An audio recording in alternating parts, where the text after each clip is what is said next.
Happy holidays in Parker's Kitchen. Sending a world of good wishes to our invaluable team members. Thank you for making Parker's the best place to work and shop. Live from Augusta, we're watching News 1226 this morning.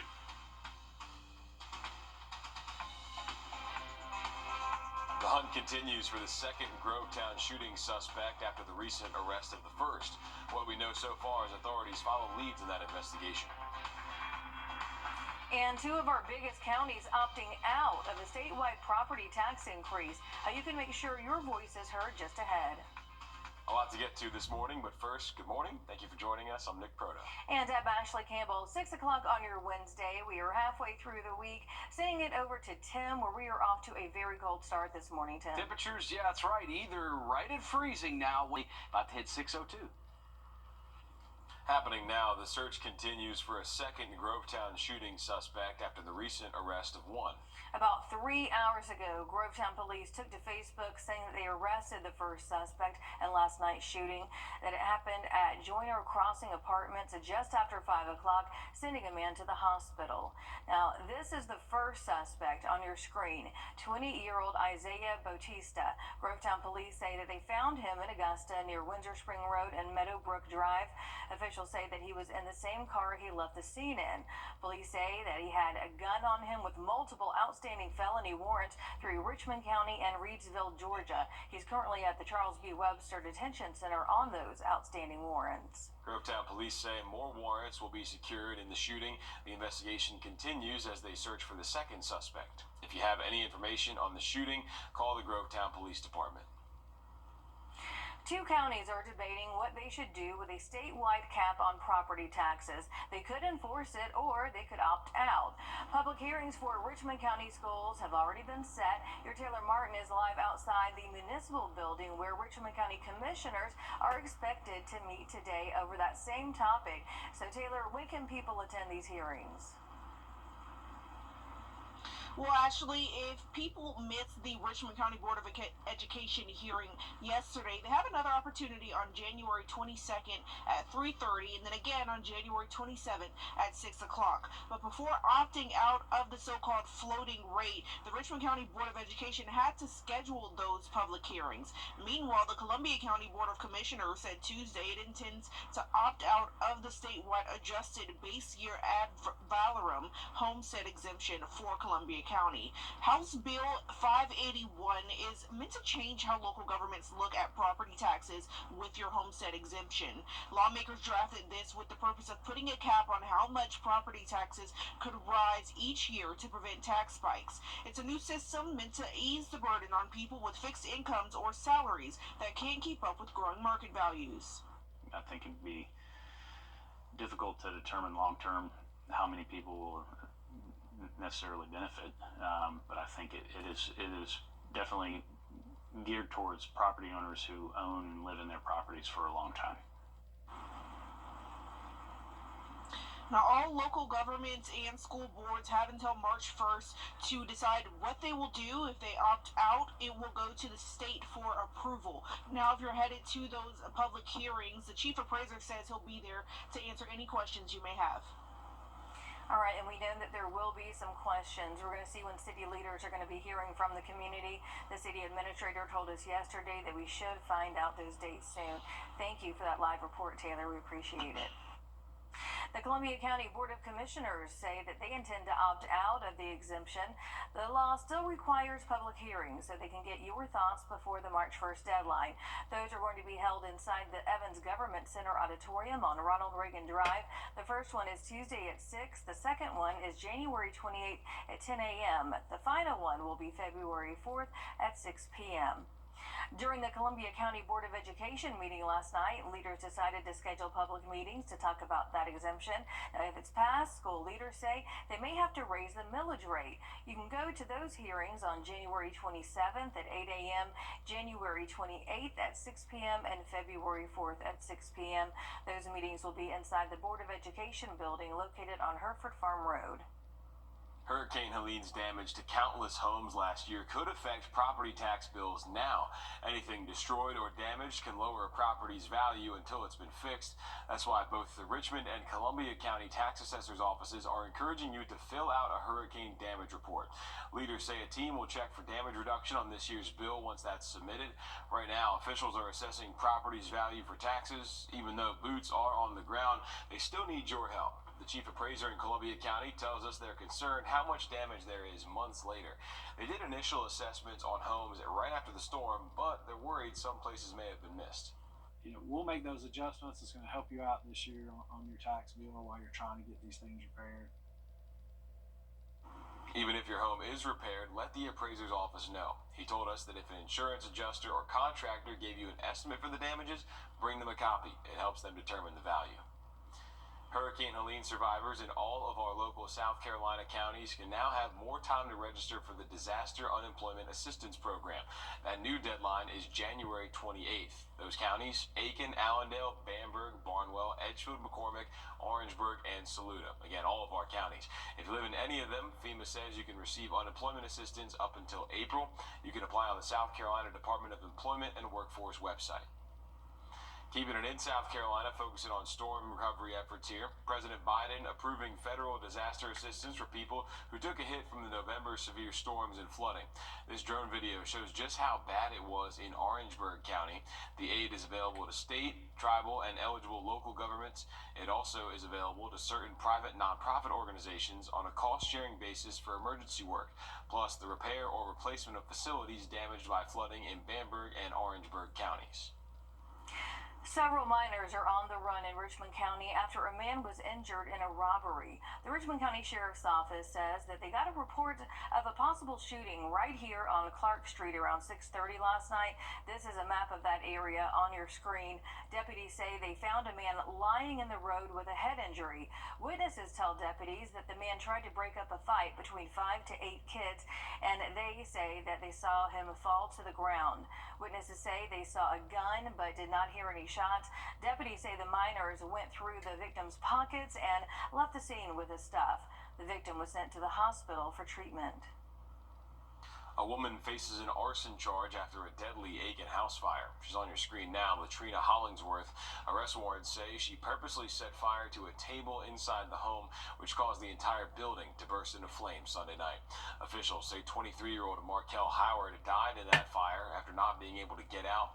Hollingsworth is charged with first-degree arson. The Red Cross is helping the family who lived in that home. 6 months later, an arrest has been made in a Richmond County homicide case. 40-year-old Joshua Wadley faces murder and a gun charge in the death of 38-year-old Sion Ulmer on Warren Street. Wadley was arrested Monday. Officials say Ulmer was found shot outside a home on Warren Street July 2nd. They say he was pronounced dead on the scene. Savannah's mayor urging people to stay on high alert as 2 fake Amazon workers remain on the run following a brutal attack. The 66-year-old man is still recovering in the hospital after officials say he got more than a dozen staples in his head from that attack. Police say the 2 men posing as Amazon workers beat George Hardison inside his home for nearly 8 minutes. Mayor Johnson says you can never be too careful. We will find out who has done this. Be careful. You should never open the door for folks that you don't know. You shouldn't accept deliveries from stuff you're not expecting. And if in doubt, leave them out. If in doubt, call the police. Police are still searching for those suspects. They're set to be charged with aggravated assault, aggravated battery, and home invasion at a minimum. The first major debate set to begin at the South Carolina State House today is the second day of the legislative session, but lawmakers' priorities are just ahead. Oh, dry and seasonal planner will continue through the rest of the week. We're going to be tracking some rain chances that will come back and possibly into the weekend. Find out all next. And as we head to break, giving you a live look at downtown Augusta over Enterprise Mill. Time now 6:10.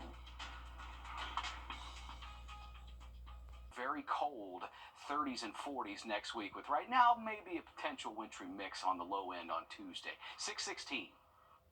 South Carolina's General Assembly is now back at work in Columbia, with Republican lawmakers setting the agenda for the year ahead. Yesterday, lawmakers gavelled into their 2025 legislative session, which will extend into the summer. State House reporter Mary Green explains what their priorities are for the next months ahead. The first major debate of 2025 here at the State House is set to begin Wednesday, just the second day of this legislative session, as senators will take up a bill that would reinstate South Carolina's private school voucher program. We'll begin the debate tomorrow, figure out some areas we need to work on, and we'll continue that conversation week after next. Republican lawmakers are acting with urgency after the state Supreme Court ruled last summer that their plan to give certain families public dollars to spend on private school tuition was unconstitutional. Senators will take up a bill that would reinstate the program, but with funding for it coming from lottery revenues instead of taxpayer dollars in the general fund, which some Republicans believe will make it legal. So we'll see what happens. House Republicans are also prioritizing this school voucher program, but say they're not totally sold on the lottery funding idea yet. Their priorities for this year include tax reform, the details of which they say are still being worked out, but would include income tax cuts. This is obviously a very complex and complicated issue. I think everybody has a goal in mind that we've got to be competitive with our neighbors, and that's what we're concentrating on now. Both chambers say they're also looking to enact reforms to increase South Carolina's energy generation, legislation that passed in the House but ran out of time in the Senate last year. We're hoping that we're going to have something this year fairly quickly so that we can get it to the governor's office for a signature.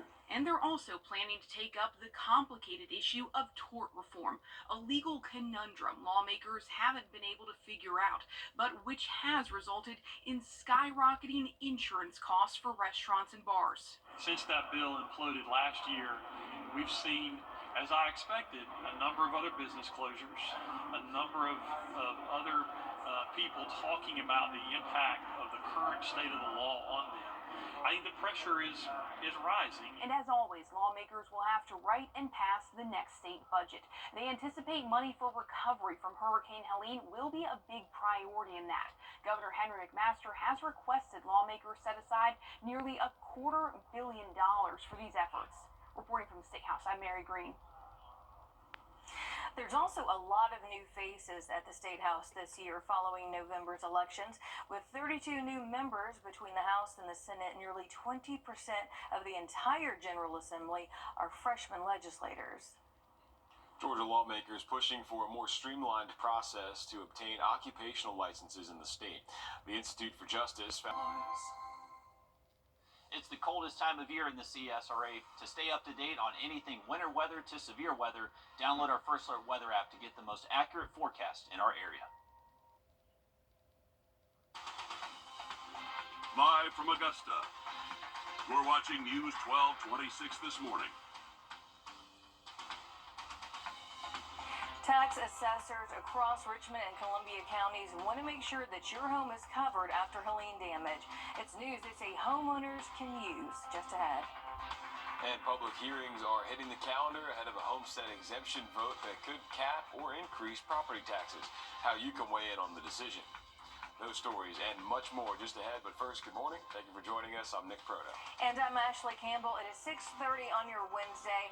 We're halfway through the week, and the cold is sticking around, Tim. It definitely will be here. We're looking at temps that range between freezing degrees by the end of the week. So we'll have much more on that outlook coming up in just a little bit. 6:32. Augusta Richmond County Commissioners are expected to make plans today for public hearings regarding the new statewide homestead exemption law. We heard this from the city administrator earlier this week. It comes as two of our biggest counties in Georgia, Richmond and Columbia, announced their position to opt out of the rate.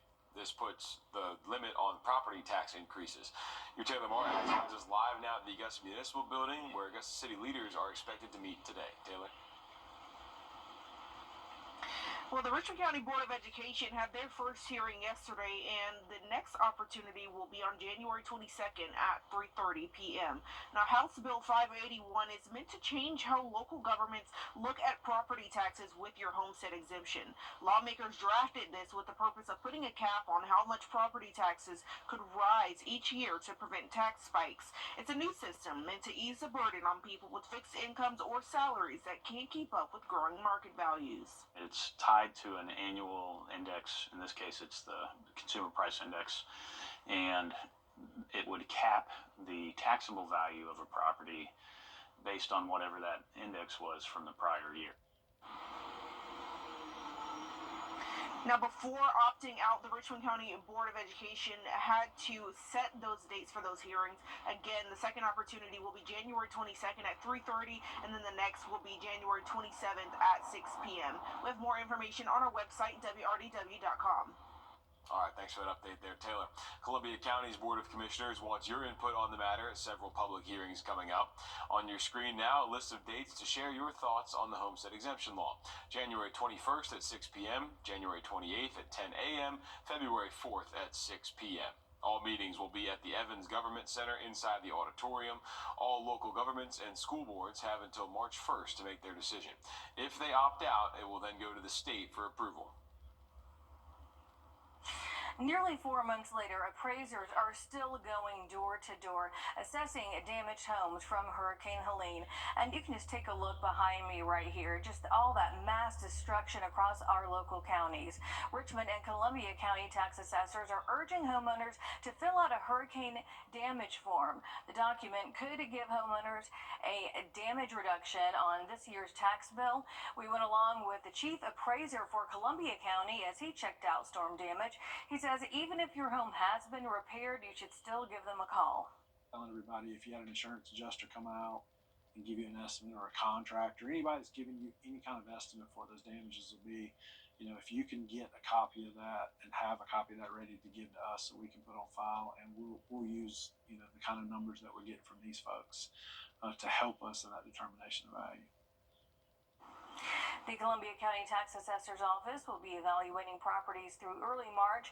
You can call, email, or visit the Tax Assessor's Office on Ronald Reagan Drive. Richmond County government also has a damage form on its website.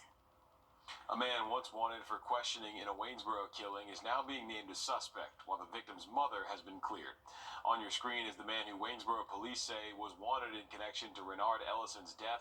His name is Julian Bright. That happened at the Magnolia Acres apartments early Sunday morning. Police say Ellison was found inside one of the apartments with a gunshot to the chest. Authorities later say he died at the local hospital. If you have any information on this shooting, you should call the Waynesboro Police Department at the number right there on your screen, 706-526-5013. A Richmond County deputy facing charges after admitting to stealing a weapon from a couple after a call for help. That's Sean McKenzie, and arrest warrants show that in September, the wife and her husband had been making threats, and she asked that a weapon be secured for safety. Body camera footage shows the woman giving McKenzie a rifle case with a rifle and knife inside. Authorities say the husband went to get the items back on January 7th when he noticed that his knife was missing. McKenzie tells deputies that he had it at his home. He was fired yesterday and sent to jail. McKenzie is charged with theft by taking and felony violation of oath of office. A Charleston County murder suspect will remain in jail after a judge denied him bond at a second hearing in the death of his own mother. 68-year-old Gonzalez Rivera's charges were upgraded to murder after his 88-year-old mother died in a hospital. It was a welfare check at a Charleston home in August that turned into a nightmare for Rivera's family when deputies found his mother lying in her own waste. Doctors found she was suffering from a broken hip, had bed sores infested with maggots. They say she was also extremely dehydrated, and the victim's daughter and defendant's sister says he deserves this punishment. I'm not conflicted at all. I despise what he did, and I think he should go to jail for the rest of his life. I'm not shocked either by his behavior, because I've been saying for years that he was dangerous. On top of denying bond, the judge also ruled for Gonzalez Rivera to be evaluated for competency to stand trial and plans to reevaluate once those results come back. For now, he'll remain behind bars at the Charleston County Jail. A former well-known Atlanta attorney now walking free after pleading guilty to involuntary manslaughter in the death of his wife. Claude Tex MacGyver was paroled from Augusta State Medical Prison last Thursday. He had already been convicted of charges including felony murder in his wife's death after being first tried in 2018. The Georgia Supreme Court overturned his murder conviction in 2022. His wife was shot to death in 2016 after his gun accidentally went off. The Legan Riley Act passed. Still ahead, hospitals flooding with sick patients as the flu takes over immune systems. Health tips from doctors to keep you safe just ahead. Well, looks like our trend of temperatures are going to continue to stay on the cold side, down around the middle 30s. A little bit of a breeze, creating wind chill values that feel like the 20s and 30s. We're going to be looking at some sun and clouds and seasonal highs that go all the way through the end of the week next. And as we head to break, giving you a live look over Costco here in Cabela's, it is 6:38. This weekend in Augusta, coupons at nationalhottub.com. Back now, time well for your dog walk forecast. Meet Millie. What a cutie Almost hard pie. to see Millie there. Kind of blends in, right? Yeah. Doing what a lot of us, I think, would like to be doing right now. Just enjoying a little more time in bed this morning. That little ear perked up right there. So cute. Yep. Yeah, cat in the hamper earlier, dog in the bed. Warm spots to be on cold mornings down into the 30s here. We've got kind of a look here at Flagstaff. We go from 58 down to 36 if we're lucky there. And what could be, we're keeping an eye on another winter setup in the two-state going into next Tuesday and Wednesday. But still a week away from that. It's very early, 6:45. Thousands of chickens are dead in a chicken house fire in Oconee County. Crews were called to the fire just before noon yesterday. The owner of the chicken house says more than 6,000 chickens were inside. All of them were killed. Officials with Oconee County say the size of the property made it difficult to fight those flames. No people were hurt in the fire, and that cause of the fire remains under investigation. High flu activity is plaguing Georgia and South Carolina right now, and one local doctor says that they're seeing more people come to the hospital with multiple illnesses. Your Wrdw spoke with medical experts about what you need to know. It's the peak season to be taking medications like this across the CSRA. Of the most feared viral infections, influenza is the one that's increasing. Probably about 20% of our testing is coming back positive for influenza. And pharmacies are feeling that increase when people come in for medications. Of course, the snow gave us a little cold and kids playing outside, so that added to it. The children getting back in school has got them back in touch with each other, and you're going to see stuff transmitted between the two of them. And just for adults in general, we've seen Tamiflu out a lot, Tamiflu for adults and Tamiflu for children. But Dr. Vasquez says it's not just the common cold and flu that's going around. There's an increase in RSV and a gradual increase in COVID too. And he says another reason is because of low vaccination rates across the country. All three of those coming together means an increase in hospitalization visits, increase in ER visits, and in patients that get complicated, there's also an increase in admissions into the hospital. So what symptoms tell you when you can treat it at home or not? Dr. Vasquez says you should see someone if you have a high fever for more than 48 hours, chest pain, a repeated cough, and severe headaches and muscle pains. It is kind of a fine line between the colds, which are a little milder, versus, I would say at 48 hours, if you're not getting better and having really high fevers and feeling really bad, then you probably should go see urgent care, or better yet, your primary care doctor. In Augusta, Wrdw on your side. Besides hydration and rest, doctors recommend taking vitamin C and zinc to help the recovery process. Only 4 South Carolina school districts are confirmed